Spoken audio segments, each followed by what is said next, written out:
Winter is on the doorstep, and you can never be too early when it comes to preparing for the cold weather ahead. The town of Petawawa is getting started by doing a premix of their sand and salt for the roads of their municipality. Chris Mantha, Public Works Manager, says the old way of mixing the product left gaps, or hot spots if you will, between the salt and the sand. This process makes sure that an even mix is created and it is ready when they need it. Well, thanks for coming, Trevor. It's good to see you again. The process that we're using this year is a new process for the town of Petawawa, and what we're trying to do is have a uniform mix to our winter sand. Past practice was to simply dump salt on top of your sand and try to have a 3 or 5% or 10% sand to salt mixture for use on roads during the winter season when it's too cold for salt. And what we're trying to do this year with the use of a pug mill system is to mix a uniform mix of sand, salt, and actually a liquid additive that Pierre will talk more about in a minute. And the idea behind that is to control our salt usage while meeting the level of service demands that the public would expect. So we want good, safe roads during the winter, while at the same time minimizing our environmental impact. Daly was on site for 2 days preparing the mixture. Territory Manager Pierre explains the Protect liquid added to the sand and salt essentially supercharges the mixture to help fight the creation of ice on the roadway. It's a blend of pure calcium chloride and additives. What the Protect is with the calcium chloride is a de-icer.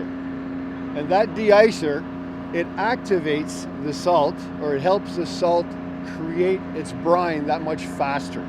And in creating the brine that much faster, you don't have that freezing between the pavement. You know, the pavement, the creation of ice cannot make itself. So the process basically is taking in sand in one hopper and salt in the other. And it's all controlled by a beltway scale. So the beltway scale will be able to measure the appropriate amount of sand, and then we allow the 10% of salt. The liquid is added at the hopper stage where everything is blended in together.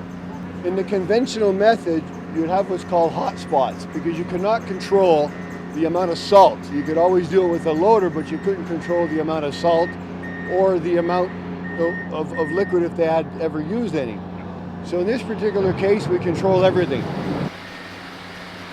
In terms of the tonnage per hour, this is our red pug mill, which will run off over 220 tons an hour. So that's why we like to see the sand here in advance and everything on site ready to go. Because in a few hours we can run a lot of sand and salt through. Everybody knows the environmental impacts of oversalting your roads, but when it comes to safety and meeting environmental expectations, this is the best possible scenario where both can be a win. Salt is hard on the environment, it's hard on our infrastructure. So the whole idea is to use the right material at the right time in the right quantity, and that's exactly what we're doing with this system here. When we know the snow could fly at any moment, the town of Petawawa is ready for it.